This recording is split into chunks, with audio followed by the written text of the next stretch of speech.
বন্ধুরা, এই ইনভার্টারটি সময় ক্ষেত্রে লো ব্যাটারি দেখাচ্ছে, যে ব্যাটারি ফুল চার্জ থাকা সত্ত্বেও লো ব্যাটারি দেখাচ্ছে। দেখুন এখন ব্যাটারিটি ফুল চার্জ আছে, কাঁটা জিরো।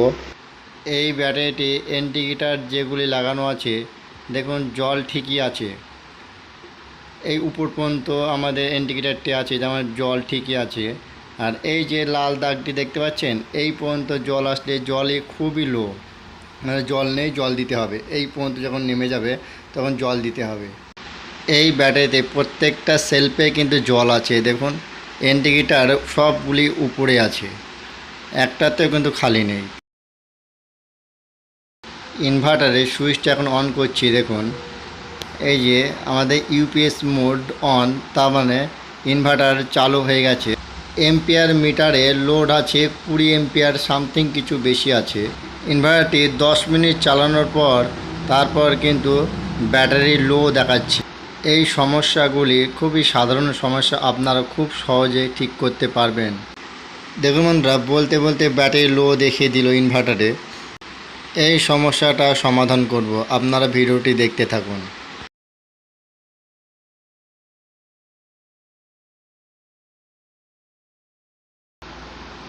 আবার লো ব্যাটারিটি চলে গেল, দেখুন এখন স্বাভাবিকভাবে চলছে। সময় ক্ষেত্রে লো ব্যাটারি দেখাচ্ছে, আবার সময় ক্ষেত্রে ছেড়ে দিচ্ছে।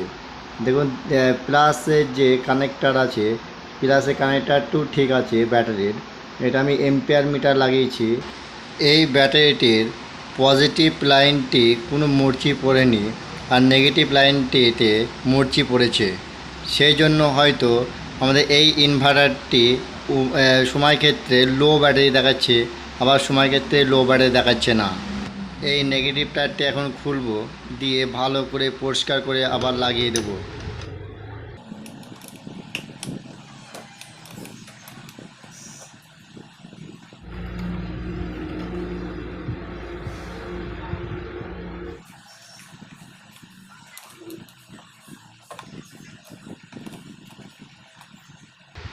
ব্যাটারির জল আর অ্যাসিড লেগে এই তারটি নষ্ট হয়ে গেছে, এখান থেকে কেটে বাদ দিয়ে দেব।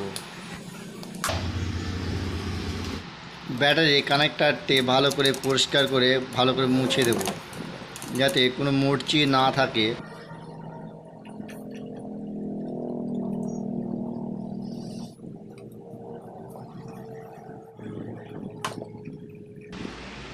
এখানে অল্প একটু গ্রিস নেব, গ্রিস নিয়ে ব্যাটারি কানেক্টারে ভালো করে লাগিয়ে দেব। গ্রিস লাগালে কি হবে, এই মরচিগুলা খুব একটা পড়বে না পরে, আর আমাদের এই ব্যাটারি কানেক্টারটি ভালো থাকবে। তারটা আমি কাটার দিয়ে ভালো করে ছাড়িয়ে নেব। বন্ধুরা দেখুন, তারটি জং খেয়ে গেছে, তার চলবে না, এই তারটি চেঞ্জ করতে হবে। বন্ধুরা, আমি দুটো তার লাগিয়ে নিয়েছি। ব্যাটারির পজিটিভ তারটি আমি এই যে লাল কালারের ব্ল্যাক টেপ লাগিয়ে নিয়েছি, এটা হচ্ছে নেগেটিভ। আমার কাছে কালো ব্ল্যাক টেপ নেই বলে আমি সবুজ ব্ল্যাক টেপ লাগিয়ে নিয়েছি। এই ব্যাটারির যে ক্লিপগুলো হয় না, সেই ক্লিপগুলো আমি দোকানে পাইনি, সেজন্য ভালো করে এই ব্যাটারির টার্মিনালের সাথে এই নেগেটিভ তারটা আমি লাগিয়ে দেব। লুজ পেলে কী হবে, এটি ফ্লাশিং মারবে আর তার হিট হয়ে তারটি পুড়ে যাবে।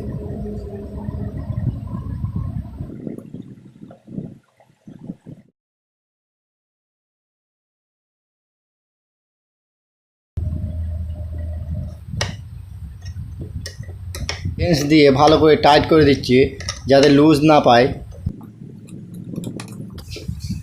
পজিটিভ টার্মিনালে আমি একটি এম্পিয়ার মিটার লাগিয়ে নিয়েছি। এই দেখুন এম্পিয়ার মিটার লাগিয়ে নিয়েছি। এটা হচ্ছে এই পজিটিভ তার থেকে আমার একটি এম্পিয়ার মিটারে গেছে, এই তো। তাহলে প্লাস যে পজিটিভ তারটি ইনভার্টারের, এই যে এই পজিটিভ তার এম্পিয়ার মিটারে এইখানটা করে লাগিয়ে দেবো। এই তারটা আমি ভাগ করে নিচ্ছি দুভাগে।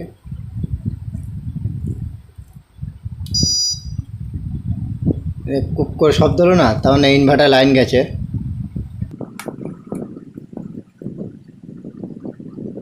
এম্পিয়ার মিটারের যে নাট বোল্টটি আছে, এই নাট বোল্টের উপরে একটু ওয়াশার দেব। এই নাট বোল্টটি ভালো করে আমি টাইট করে দেব।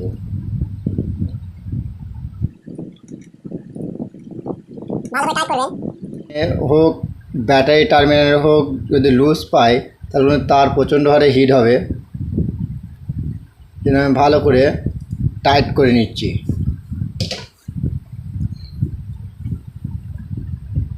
এম্পিয়ার মিটার সাধারণত এমনভাবে জোরে, এম্পিয়ার মিটারগুলি আপনারা যদি দরকার লাগে এম্পিয়ার মিটারগুলো লাগিয়ে নেবেন, তাহলে সুবিধা হবে যে কত এম্পিয়ার লোড যাচ্ছে।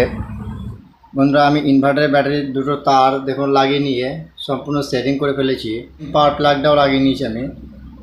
এখন আমি লাইন দেব। যে ব্যাটারির লো প্রবলেম হচ্ছিল, আশা করি সেই প্রবলেমটি হবে না। লাইন দিচ্ছি।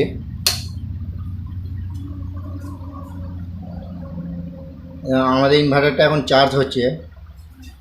কত এম্পিয়ার চার্জ হচ্ছে দেখুন, দেখাবে।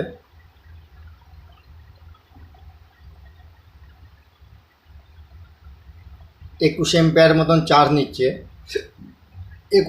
22 এম্পিয়ার মতন ইনভার্টারে চার্জ নিচ্ছে এখনই। ব্যাটারি চার্জ ফুলই ছিল, হয়তো 5 মিনিট চার্জ নেবে, দিয়ে তারপরে বন্ধ হয়ে যাবে। দেখুন, আমি এখন লোড চালিয়ে দেখাবো। আমি ইনভার্টারের সুইচটা আমি অফ করছি, এই অন করছি।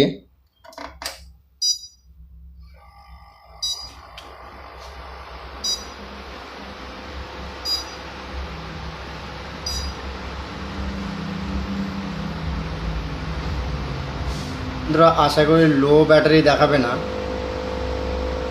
এটা ফুল লোডে চলছে। দেখুন বা দেখুন 40 এম্পিয়ার লোড আছে।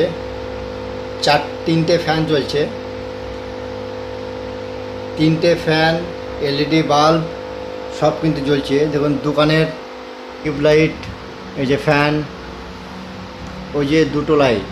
ইনভার্টার টার্মিনালের গোড়ায় যে মূর্তিগুলো পড়ে গিয়েছিল, ওখানে হচ্ছে খুব সাধারণ ব্যাপার। এই সমস্যাগুলি খুব সাধারণ সমস্যা, আপনারা খুব সহজে কিন্তু এগুলো ঠিক করতে পারবেন। এই সমস্যাগুলি কিন্তু প্রত্যেকটা ব্যাটারির ক্ষেত্রে হয়। ব্যাটারির জল আর অ্যাসিড ব্যাটারির টার্মিনালের গায়ে লেগে লেগে এই সমস্যাগুলি হয়। এই গ্রিস লাগালাম ব্যাটারি টার্মিনাল গায়ে, আপনারা কিন্তু ওই গ্রিস লাগিয়ে তারপর তারটি লাগাবেন, তাহলে কিন্তু এই যে মূর্তি পড়ছে না, সেই মূর্তিটা কিন্তু পড়বে, একটু কম পড়বে। এই সমস্যাগুলি আপনারা খুব সহজেই কিন্তু ঠিক করতে পারবেন নিজেরাই। বন্ধুরা, আমার এই ভিডিওটি দেখে আপনারা যদি ভালো লাগে, লাইক, কমেন্ট, শেয়ার আর আমার চ্যানেলটিকে সাবস্ক্রাইব করবেন।